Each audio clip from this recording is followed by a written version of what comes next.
அகஜானன பத்மார்க்கம் கஜானன மகர்நிசம் அநேகதந்தம் பக்தானாம் ஏகதந்தம் உபாஸ்மக. மாலை முரசு டிவி நேயர்களுக்கு அன்பான காலை வணக்கம். இன்று மங்களகரமான விஸ்வாவசு வருஷம் தட்சிணாயனம் ஹேமந்த ருது மார்கழி 18 ஜனவரி 2 வெள்ளிக்கிழமை. வளர்பிறை சதுர்த்தசி திதி இன்று மாலை 7 மணி அளவு வரை, அதன் பிறகு பௌர்ணமி. மிருகசீரிஷ நட்சத்திரம் இன்று இரவு 8 மணி அளவு வரை, அதன் பிறகு திருவாதிரை. சுப்ரம் நாம யோகம், கரசை நாம கரணம். இது இன்றைய பஞ்சாங்கம். இன்றைக்கான விசேஷம், இன்றைக்கு பௌர்ணமி விரதம், பௌர்ணமி விசேஷம், பௌர்ணமி வழிபாடு, பௌர்ணமி திருவிழா கொண்டாட்டம், இப்படி சொல்லலாம். பௌர்ணமின்றது ரொம்ப விசேஷமான ஒரு நாள் ஒரு மாதத்தில். அப்படிப்பட்ட பௌர்ணமி இன்றைய பௌர்ணமி மார்கழி மாத பௌர்ணமியாக இருக்கிறது. மாலை நேரத்தில் தொடங்குகிறது. மாலை தொடங்கிய கொஞ்ச நேரத்திலேயே மிருகசீரிஷம் முடிந்து திருவாதிரை தொடங்கிடும். இந்த மார்கழி அப்படின்னு சொல்லும்போது இந்த மிருகசீரிஷ நட்சத்திரம் சொல்கிறோம் இல்லையா, மிருகசீரா அப்படின்னு நம்ம சொல்லுவோம். மார்கசீரிஷம், மார்கசீரா அப்படின்ற மாதிரி இந்த பெயரில் வரும். இந்த பௌர்ணமி இந்த மார்கழி மாதத்தில் மிருகசீரிஷ நட்சத்திரத்தை ஒட்டி அப்படியே திருவாதிரையோடு சேர்ந்து வரும். அதனால் இந்த பௌர்ணமி அப்போது வரக்கூடிய அந்த திருவாதிரை நட்சத்திரம்ன்றது ஆருத்ரா அப்படின்னு சொல்லி விசேஷமாக சொல்லுவோம். அதில் இன்றைய நாள் இரவு முழுக்க நடராஜ பெருமானுக்கு அபிஷேகம் நடக்கும். மகா சிவராத்திரியின் போது 4 கால பூஜை நடக்குது இல்லையா, ஒவ்வொரு காலமும் மிக விசேஷமான அபிஷேகங்கள், அலங்காரங்கள், அதற்காக ஒரு பிரசாதம் அப்படின்ற மாதிரிலாம் இரவு முழுக்க கண் விழித்து சிவபெருமானை நம்ம நேரடியாக லிங்க வடிவில் லிங்கத்திற்கு பூஜைகள் செய்வோம். இது ஆருத்ரா தரிசனம். இன்றைய நாளில் இந்த சிவாலயம் சிவபெருமான் தான் நடராஜருக்கு விசேஷமாக அபிஷேகங்கள் நடந்து கொண்டே இருக்கும். இந்த இரவு முழுக்க நடக்கக்கூடிய அபிஷேகத்தை வாழ்நாளில் ஒரு முறையாவது பார்த்துடணும் அப்படின்றது எழுதப்படாத விதின்னு வச்சுக்கலாம். அப்படி தொடர்ந்து பார்க்கக்கூடிய பாக்கியவான்களும் இருக்காங்க. அவங்களுடைய பூர்வ புண்ணியெல்லாம் அவ்வளவு சிறப்பாக இருக்கும். அதை செய்யக்கூடிய அந்த தீட்சிதர்கள் அவர்களும் சிதம்பரம், அதை தாண்டி பல்வேறு ஸ்தலங்களில் செய்யக்கூடிய குருக்கள், சிவாச்சாரியார்னு சொல்லுவோம், இவங்களும் புரோகிதர்கள்னு சொல்லுவோம், ஆலய அர்ச்சகர்கள் சொல்லுவோம். இவங்கெல்லாம் பூர்வ புண்ணிய பலம் இருக்கக்கூடியவர்கள்னு அர்த்தம்.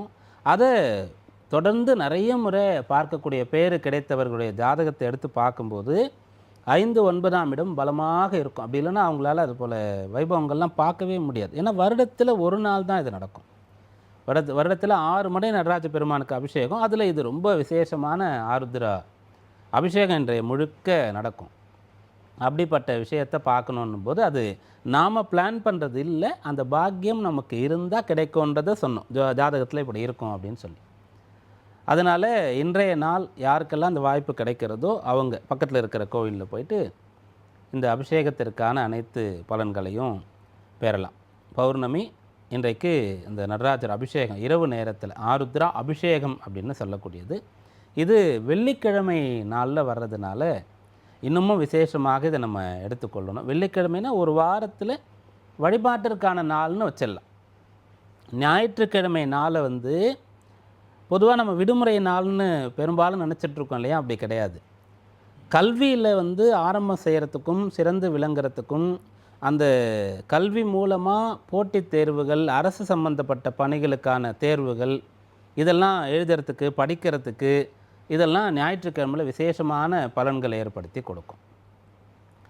அதுபோல் ஒவ்வொரு கிழமைக்கும் ஒரு பலன் சொல்லிகிட்டே வருவோம். அதில் வெள்ளிக்கிழமைன்னு சொன்னாலே வழிபாடு, பிரார்த்தனை, பூஜை அப்படின்னு சொல்லலாம். அந்த வெள்ளிக்கிழமை நாளில் பௌர்ணமி ஆருத்ரா அபிஷேகம் இருக்கிறது. இன்றைய நாளில் நம்ம இதெல்லாம் பார்த்து அந்த தரிசனம்லாம் செய்து பேறுகளை பெறுவோம். அடுத்து இன்றைய நவகிரக நிலையை பார்ப்போம். ரிஷபராசியில் சந்திரன், மிதுனத்தில் குரு, சிம்மத்தில் கேது, தனுசில் சூரியன், செவ்வாய், புதன், சுக்கிரன், கும்பத்தில் சனி, மீனத்தில் ராகு. ரிஷபராசியில் சஞ்சரிக்கின்ற சந்திரன் இன்று காலை 8:30 மணி அளவில் மிதுன ராசிக்கு பெயர்ச்சி ஆகிறார். இந்த நவகிரக நிலையை கொண்டு இன்றைக்கான ராசி பலன்களை பார்ப்போம். மேஷராசி அன்பர்களே, இந்த நாள் தொடங்கும்போது சந்திரன் ரிஷபத்தில் உச்சபலத்தோடு இருக்கின்றார். அதன் பிறகு 8:30 மணி அளவில் ஏறக்குறைய ஒரு 2 மணி நேரத்தில் மிதுன ராசிக்கு குருவோடு சேருகின்றார். அப்போது இன்றைய நாள் எப்படி இருக்குது அப்படின்னு பார்க்கும்போது, குரு சந்திரன் மிதுனத்தில் இருக்கும்போது 4 கிரகங்கள் சூரியன், செவ்வாய், புதன், சுக்கிரன்னு சொல்லி 4 கிரகங்கள் இந்த தனுசில் இருப்பாங்க. அப்போது 6 கிரகங்கள் வந்து எதிரெதிரில் இருக்கக்கூடியது. 4 சேர்ந்து இருக்கும், 2 எதிரில் இருக்கும். அதில் குருவுடைய தொடர்பு இருக்கிறதுனால இது மிகப்பெரிய தீங்கை ஏற்படுத்தாது. குருவுடைய தொடர்பு இல்லாமல் போயிருந்ததுன்னு சொன்னால், இந்த 6 கிரகங்கள் ஒரு இடத்துல சேரலைனாலும் கூட நேரெதிராக 4 கிரகங்கள் ஒரு இடத்துல, 2 கிரகங்கள் ஒரு இடத்துலையும் வந்து பார்த்து கொள்ளும்போது கூட நிறைய பிரச்சனைகள் உண்டாகும். அதை குரு பகவான் தவிர்க்கிறார். அப்படி குரு பகவான் தவிர்க்கிறார்னு சொன்னாலும் கூட இந்த வழிபாடு எல்லாம் நமக்கு வந்து இன்னமும் சிறப்பாக நல்ல பலனை பெறுவதற்கும் தீய பலனிலிருந்து நம்மை தற்காத்து கொள்வதற்கும் உதவிகரமாக இருக்குது. நேற்றைக்கு இந்த ஆங்கில வருட பிறப்பு புத்தாண்டாக இருந்தது. அதனால் பெரும்பாலானவர்கள், லட்சக்கணக்கானவர்கள், கோடிக்கணக்கானவர்கள் வழிபாடு செய்து அந்த தெய்வத்தினுடைய சக்தியை வந்து அதிகப்படுத்தியிருக்கிறோம், நாமளும் பெற்றிருக்கிறோம். இன்றைக்கு இந்த வெள்ளிக்கிழமை பௌர்ணமி, ஆருத்ர அபிஷேகம் அப்படின்னு சொல்லி நிறைய வழிபட போகிறோம். இதெல்லாமும் நமக்கு வந்து காப்பாற்றக்கூடிய கவச்சங்களாக இருக்கும். அப்படி இந்த நாள் வந்து குரு சந்திரன் மிதுன ராசியில் சஞ்சரிக்கக்கூடியது, தொட்டதெல்லாம் துலங்கக்கூடிய நாள். அஸ்வினியில் பிறந்தவர்களுக்கு இந்த நாள் முயற்சிக்கு ஏற்ற பலனானது கிடைக்கும். பரணி நட்சத்திரத்தில் பிறந்தவர்களுக்கு இன்றைய நாள் அனுகூலமாக இருக்கும். உங்களுடைய முயற்சிக்கு கிடைக்கக்கூடிய பலனோடு சேர்ந்து கூடுதலாகவும் நல்ல விஷயங்கள் நடக்கும். கிருத்திகையில் பிறந்தவர்களுக்கு நல்ல ஒரு கற்றுக்கொள்ளக்கூடிய படிப்பினை, அனுபவம்லாம் பெறக்கூடிய நாள்னு இந்த நாளை சொல்லலாம். ரிஷபராசி அன்பர்களே, இன்றைக்கு குடும்பம் சம்பந்தமாக பிரிவினை இருக்கிறது, குடும்பத்தில் கலகம் இருக்கிறது, குடும்ப நபர் யாருக்காவது உடல் உபாதை இருக்கிறது, கடன் பிரச்சனை அல்லது வந்து வேலை சம்பந்தமாக, கல்யாண சம்பந்தமாக பிரச்சனைனா அதெல்லாம் சரிப்படுத்துவதற்கான ஒரு வாய்ப்பு இருக்கிறது. அப்படியே நீங்கள் வந்து பூஜை செய்து கடவுளிடத்தில் முறையிட வேண்டியது தான். இதெல்லாம் சரியாகணும், உன்னை தான் நம்பியிருக்கேன், நீ தான் சரி பண்ணி கொடுக்கணும் அப்படின்னு சொல்லி கட்டாயம் அதெல்லாம் சரியாகும். கிருத்திகையில் பிறந்தவங்க இன்றைய நாளில் பெரியவங்க சொல்படி கேட்டு நடக்கிறது நல்லது. வீட்டில் வேலை பார்க்குற இடத்துல எல்லா இடத்துலையும். ரோகிணியில் பிறந்தவர்களுக்கு அனுகூலமான சாதகமான நல்ல நாள்னு இந்த நாளை சொல்லலாம். பண வரவை தாராளமாக நீங்கள் எதிர்பார்க்கலாம். மிருகசீரிஷத்தில் பிறந்தவர்களுக்கு இன்றைய நாள் வந்து வழிபாடு செய்ய வேண்டிய நாளாக இருக்கிறது. கோயில் குளங்களுக்கு செல்வது, தர்ம காரியங்களில் ஈடுபடுவது ரொம்ப சிறப்பு. மிதுன ராசி அன்பர்களே, சுகவாசியாக, சந்தோஷமாக, நிம்மதியாக, நிறைவாக காணப்படுவீங்க. இந்த நாளினுடைய வைபவங்களை ஆலயங்களுக்கு சென்று பார்க்கக்கூடிய பேர் பெறக்கூடிய பக்த கோடிகளில் மிதுன ராசிக்காரங்க நிறைய இருப்பாங்க இந்த வருஷம். அந்த மிதுன ராசியில் குரு இருக்கார். அந்த குரு ராசியில் இருந்து சந்திரன் சேர்ந்துட்டார். கேதுவுடைய ஒரு தொடர்பும் அந்த இடத்துக்கு வந்துடுது. 10ஆம் இடமான கர்மஸ்தானத்தில் சனி இருக்கார். அதனால் கர்மாவை போக்குவதற்கு வழி கிடைத்து கொண்டே இருக்கும். அப்படி இந்த நாள் வழிபாடு, தான தர்மங்கள்லாம் செய்வதற்கான விசேஷமான நாள்னு சொல்லலாம். மிருகசீரிஷ நட்சத்திரத்தில் பிறந்து மிதுன ராசியில் இருக்கக்கூடியவங்களும் கூட உங்களால் முடிஞ்ச அளவிற்கு உதவிகள், தர்ம காரியங்கள், தானம் கொடுக்கறது இதெல்லாம் செய்யலாம். திருவாதிரை நட்சத்திரக்காரங்க மிகச்சிறந்த நல்ல பலனை பெற முடியும். மனசுக்கு அமைதி, திருப்தி, நிறைவு இதெல்லாம் கிடைக்கக்கூடிய வாய்ப்பு பிரகாசமாக இருக்குது. புனர்பூசத்தில் பிறந்தவங்களுக்கு சுப செலவுகள் செய்யக்கூடிய யோகம் இந்த நாளில் இருக்கிறது. கடகராசி அன்பர்களே, இந்த நாள் உங்களுடைய குழப்பங்கள்லேருந்து நீங்கள் மீண்டு வரக்கூடிய நாள்னு சொல்லலாம். உங்களுக்கு தெளிவு கிடைக்க போகிறது. உங்கள் ராசிக்கு ஒரு பக்கம் பார்த்தீங்கன்னா கேது இருப்பார், இன்னொரு பக்கம் பார்த்தீங்கன்னா குரு இருப்பார். அந்த குருவோடு இன்றைக்கு சந்திரன் ராசியாதிபதி போய் சேர்றார். அப்போது இந்த ராசியாதிபதி யாரோடு போய் சேர்றாருன்னா குருவோடு போய் சேர்றாரு. அதனால் ஒரு குருவோடு நீங்கள் போய் சேர போகிறீங்க. குருவோடுன்னு சொன்னால் படிக்கிறீங்கன்னா ஆசிரியரோடு கனெக்ட் ஆவீங்க. கரெக்டாக அந்த புரிதலானது இருக்கும். உயர் அதிகாரிக்கு பிடிச்ச மாதிரி வேலை பார்ப்பீங்க. கல்யாண வயசில் இருந்தால் பொண்ணு கிடைக்கும், பையனுக்கு பொண்ணு கிடைக்கும் அப்படின்ற மாதிரி இந்த நாள் அனுகூலமாக இருக்கும். புனர்பூசத்தில் பிறந்தவங்களுக்கு பொன்னான நல்ல பலன்கள் இருக்கிறது. நம்பிக்கையோடு இந்த நாளை தொடங்கலாம். பூச நட்சத்திரக்காரங்க கடுமையாக உழைக்க வேண்டியது இருக்கும். நிறைய கற்றுக்கொள்ள வேண்டிய நாளாக இந்த நாள் இருக்கும். ஆயில்யத்தில் பிறந்தவங்களுக்கு கடன் அடைக்கிறதுக்கு வழி தெரியக்கூடிய நாளாக இந்த நாள் இருக்கும். கடன் இல்லை, உடல் உபாதை இருக்குன்னா அது சரியாகக்கூடிய நாளாக இருக்கும். சிம்மராசி அன்பர்களே, நல்ல லாபம் வந்து சேரப்போகிறது. 5, 11ஆம் இடம் வந்து வலுத்து இருக்கிறது. அப்படி இருக்கிறது ரொம்ப ரொம்ப விசேஷமான ஒன்று. அந்த 5, 11ன்னு சொல்லக்கூடியது தான் காலபுருஷ தத்துவத்தின்படி மிக பலமான வலிமையான கிரகங்கள் இருக்கக்கூடிய இடமாக இருக்கும். அந்த 2 இடத்துலையுமே வந்து உச்சநிலையை ஒரு கிரகம் அடைய முடியாமல் இருக்கும். ஒருத்தர் சூரியனாகவும் ஒருத்தர் சனியாகவும் இருப்பார். அதனால் 5, 11 ஒருத்தருக்கு ரொம்ப நல்லா இருக்குது, நல்லா வேலை செஞ்சுதுன்னு சொன்னால் அவங்க 2 விதமான நிலையிலையும் பலனடைவாங்க. குடும்பம், அந்த பர்சனலாக மனைவி, குழந்தைகள், குடும்பம் இதெல்லாமும் இருந்துடும். லாபம், தொழில், வேலை, மதிப்புமுறை இதெல்லாமும் கிடச்சிரும்.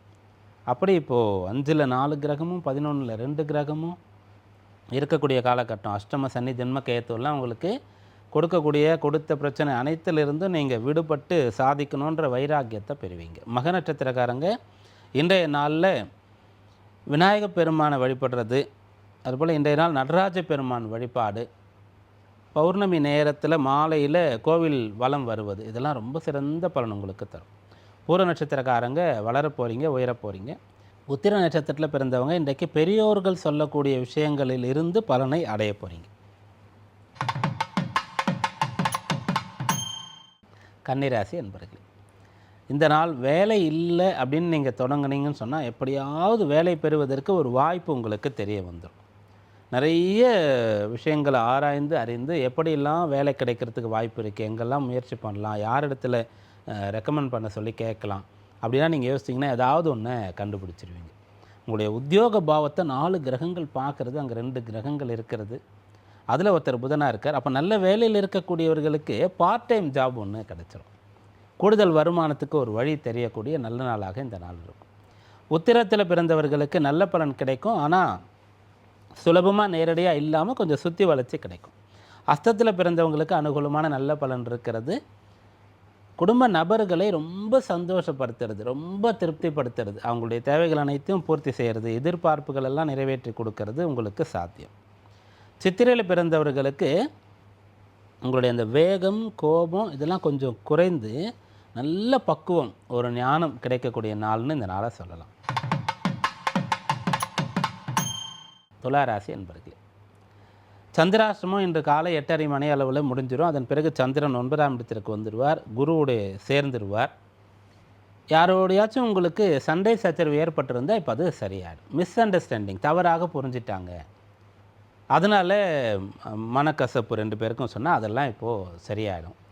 ஏதாவது பொருளை தொலைச்சிட்டு தேடிட்டு இருக்கீங்கன்னா இன்றைக்கி சட்டுன்னு ஞாபகம் வந்துடும், அல்லது எதிர்பாராமல் அது கிடச்சிரும். பிள்ளைகள் சொல் பேச்சு கேட்கலன்னு சொல்லி ஒரு கவலையோடு இருக்கிறீங்கன்னா இன்றைக்கு அவங்களே வந்து உங்களை சமாதானப்படுத்துவாங்க. சித்திரை நட்சத்திரத்தில் பிறந்தவங்களுக்கு இன்றைய நாள் பிரச்சனைகள்லேருந்து மீண்டு வரக்கூடிய நாள்னு சொல்லலாம். சுவாதி நட்சத்திரக்காரங்களுக்கு சாதகமான நாள். விசாகத்தில் பிறந்தவங்களுக்கு விசேஷமான நாள்னே இந்த நாளை சொல்லலாம். நல்ல பலன் கிடைக்கப் போகிறது. விருச்சிக ராசி அன்பர்களே, இன்று காலை 8:30 மணி அளவில் உங்களுக்கு சந்திராஷ்டமம் தொடங்குகிறது. 8ல் குரு இருக்கார், அஷ்டமத்தில் அவர் 5ஆம் அதிபதி. இப்போ சந்திரன் போகிறார், அவர் வந்து 9ஆம் அதிபதி. அப்போது 5, 9ன்னு சொல்லக்கூடிய முக்கியமான கிரகங்கள் 8ஆம் இடத்திற்கு போகிறாங்க. ஆனால் ராசியாதிபதி செவ்வாயுடைய தொடர்பை பெற்று விடுகிறார்கள். அதனால் என்ன ஒரு பின்னடைவு வந்தாலும் அதை சரிப்படுத்திட முடியும். பிள்ளைங்க சம்பந்தமாக ஏதாவது ஒரு குழப்பம் இருக்குதுன்னு சொன்னால் நிதானமாக நிறுத்தி யோசித்து கொஞ்சம் டைம் எடுத்துக்கிட்டு நல்ல காலம் வரை காத்திருந்தீங்கன்னா அதை சரி பண்ணிடலாம். பூர்வீக சொத்து வருவதில் கொஞ்சம் பிரச்சனை இருக்குதுன்னு சொன்னால் அதை சரி பண்ணிடலாம். விசாக நட்சத்திரத்தில் பிறந்தவங்க இன்றைய நாள் தெரிந்த விஷயங்களை செய்யணும், அனுபவத்தின்படி செயல்படணும். அனுஷ நட்சத்திரத்தில் பிறந்தவங்க இன்றைக்கு கொஞ்சம் தன்னடக்கம், கட்டுப்பாடு போன்ற விஷயங்களை கடைபிடிக்கணும். சில இடங்களில் கீழ்ப்படிய வேண்டியது இருக்கிறது, கட்டுப்பட வேண்டியது இருக்கிறதுனா பரவாயில்லைன்னு சொல்லி போயிட்டிங்கன்னா நல்லது நடக்கும். கேட்டை நட்சத்திரத்தில் பிறந்தவங்களுக்கு கல்வி, உங்களுடைய உத்தியோகம் சார்ந்த விஷயங்களில் இன்னும் தெரிந்து கொள்ள வேண்டியது நிறைய இருக்குதுன்னு சொல்லி சிந்தனை வரும். தனுராசி அன்பர்களே, சாதகமான நாள், சிறந்த நாள், அனுகூலம் மிக்க நாள்னு இந்த நாளை சொல்லலாம். குறிப்பாக திருமண விஷயம் சாதகமாக இருக்கும், அடுத்து வேலை விஷயம் அனுகூலமாக இருக்கும், அடுத்து பண வரவு சாதகமாக இருக்கும், மற்றவங்களால் நடக்க வேண்டிய நல்ல விஷயங்கள் நடக்கும், மற்றவங்களோட சேர்ந்து செய்ய வேண்டிய செயல்களை செய்ய முடியும். மூல நட்சத்திரக்காரங்க இன்றைய நாளில் திருப்தியாக, நிறைவாக, சந்தோஷமாக இருப்பீங்க. கணவன் மனைவி ஒற்றுமையாக அந்யோன்யமாக சந்தோஷமாக இருக்க முடியும். இன்னும் கரெக்டாக சொல்லணும்னா பிரியணும்னு முடிவெடுத்தவர்கள் கூட ரீகன்சிடர் பண்ணுறது, முடிவை மாற்றுவது, சேர்ந்து இருக்கிறது. அப்புறம் நம்ம சேர்ந்து இருந்தது எவ்வளோ நல்லதாக போச்சு அப்படின்னு பின்னாடி நினைக்கிறது. அதற்கான நாள்னு இந்த நாளை சொல்லுவோம். பூராடத்தில் பிறந்தவங்களுக்கு விசேஷமான அனுகூலமான நாள். நல்ல ஆடம்பரமான பொருட்களை வாங்கி அனுபவிக்கக்கூடிய ஒரு முயற்சி எண்ணம் இருக்கிறதுனா இன்றைக்கு அதை செய்யலாம். உத்திராடத்தில் பிறந்தவர்கள் அரசு பணிக்கு செல்லணும், மருத்துவர் ஆகணும், இப்படிப்பட்ட எண்ணம் கொண்டவர்களுக்கு பிரகாசமான பலன் கிடைக்கக்கூடிய நாள் இந்த நாள். மகர ராசி என்பர்களே, இந்த நாள் மகத்தான நாள்னு சொல்லலாம். கடன் தேவைன்னா கிடைக்கும். நீங்கள் ஏற்கனவே ஒரு டைம் வந்து கேட்டு கிடைக்கல, ஒரு டைம் அப்ளை பண்ணி கிடைக்கல, மறுபடியும் ட்ரை பண்ணி பார்க்கலாம். கல்வி கடன், இந்த எஜுகேஷனல் லோன், ஹோம் லோன், இந்த விஷயங்கள் கிடைக்கக்கூடிய அம்சம் இந்த நாளில் சாதகமாக இருக்கிறது. உத்திராடத்தில் பிறந்தவங்க இன்றைக்கு விட்டதை பிடிக்கிறது, இழந்ததை திரும்ப மீட்டுறது, அப்படிப்பட்ட ஒரு பலனானது கிடைக்கப் போகிறது. திருவோண நட்சத்திரக்காரங்களுக்கு வைராக்கியம் இருக்கும், சந்தோஷம் இருக்கும், உறுதி இருக்கும். அவிட்டத்தில் பிறந்தவங்களுக்கு டீம் ஒர்க் வந்து கை கொடுக்கும். கும்பராசி அன்பர்களே, இன்றைய நாள் வந்து தம்பதிகளுக்கு புத்திர பேர் சம்பந்தமான தடை தாமதம் இருக்கிறதுன்னு சொன்னால் அதற்கு ஒரு தீர்வானது கிடைக்கும். இதை வந்து சுய ஜாதகத்தில் தசாபக்தியில் பிரச்சனையாக இருக்கக்கூடியவர்கள் வந்து இது ரொம்ப முக்கியமான விஷயம் லைஃப்பில். அப்போது இந்த கோச்சாரத்தில் இதனுடைய தொடர்பு இருக்கிறதுனால அதை நம்ம தெரியப்படுத்துகிறோம். அப்போது யாரோ ஒருத்தர் இன்றைக்கு இதற்கான ஒரு முயற்சியை செய்யணும், ஜாதகம் பார்த்து இதை கேட்கணும், வைத்தியர் இடத்துல இதுக்காக போய் பரிசோதனைகள் செய்து பார்க்கணும், குலதெய்வத்தில் முறையிடணும், ஏதாவது நேர்த்தி கடன்களை செய்யணும்னு நினச்சிட்டு இருந்தீங்கன்னா கரெக்டாக கனெக்ட் ஆகிடும். இந்த விஷயங்கள் எப்படி நடக்கும்னு சொன்னால், ஒரு ஜோதிடருக்கு ஒரு பரிகாரமோ அல்லது வந்து ஒரு பலனோ தோணுகிறது அப்படின்னு சொன்னால் அந்த ஜாதகருக்கும் அது ஆல்ரெடி தோணி இருக்கும், அது பற்றிய சிந்தனை வந்திருக்கும். ஏன்னா அந்த கிரகங்கள் தான் ரெண்டு பேருக்கும் அதை தோண வைக்கிறது அப்படின்ற மாதிரி இதை புரிஞ்சுக்கணும். அதனால் இந்த பலனை சொல்லும்போது யாருக்கு அந்த எண்ணமும் இருக்கிறதோ, யார் எனக்கு இதற்காக ஒரு அப்பாயின்மெண்ட் போட்டிருக்கீங்களோ, ஒரு ஜோதிடர் இடத்துலையோ ஒரு வைத்தியர் இடத்துலையோ அல்லது உங்கள் குலதெய்வத்துக்கிட்ட நீங்கள் வந்து டைம் எனக்கு வந்து இன்றைக்கி வந்து பார்க்குறதுக்கு அனுமதி கொடு, நான் வந்து பார்க்கணும் அப்படின்னு கேட்டிருந்தால் அதெல்லாம் சிறப்பாக நடக்கும். அவிட்ட நட்சத்திரத்தில் பிறந்தவங்களுக்கு இன்றைய நாள் சொத்துக்களை விற்கணும்னு ரொம்ப நாளாக ட்ரை பண்ணுற, முடியலன்னா ட்ரை பண்ணி பார்க்கலாம். சதய நட்சத்திரக்காரர்களுக்கு நீண்ட தூர பிரயாணங்களை திட்டமிடலாம். புரட்டாதியில் பிறந்தவர்களுக்கு ஆபரணம் வாங்க பிளான் பண்ணலாம். மீனராசி அன்பர்களே, இன்றைய நாள் வந்து உங்களுக்கு முன்னேற்றம் தரக்கூடிய நாள்னு சொல்லலாம். இடமாற்றம் செய்ய நினைக்கக்கூடியவர்கள் செய்யலாம்னு சொல்லலாம். வசதிகளை பெருக்கணும், பெரிய வீட்டுக்கு போகணும், பெரிய வாகனம் வாங்கணும், நல்ல ஆடை அணிகலன்கள்லாம் வாங்கணும், வீட்டை வாகனத்தை உங்களெல்லாம் அழகுபடுத்தணும், அழகுபடுத்திக்கணும்னா இதுக்கெல்லாம் உகந்த நாள்னு சொல்லலாம். புரட்டாதி நட்சத்திரத்தில் பிறந்தவங்களுக்கு ஒரு வேலையை ஆரம்பிச்சிட்டா நல்லபடியாக நடந்துடும். வேலையாட்கள் கிடைப்பாங்க, நல்ல பொருள் கிடைக்கும், பணமும் கிடைக்கும். உத்திரட்டாதி நட்சத்திரத்தில் பிறந்தவங்களுக்கு கொஞ்சம் தடைகளை பார்த்து அதன் பிறகு பலன் பெறக்கூடிய அம்சம் இருக்கிறது. ரேவதி நட்சத்திரக்காரங்க இன்றைய நாளில் தெளிவு புத்திசாலித்தனத்தினால பலனடைய போகும். இன்றைக்கான ராசி பலன்களை இதுவரை பார்த்தோம். நாளைய விசேஷத்தில் நாளைக்கு ஆருத்ரா தரிசனம், இன்றைக்கு ஆருத்ரா அபிஷேகம், நாளை காலைல தரிசனம். மீண்டும் நாளை சந்திப்போம். நன்றி, வணக்கம்.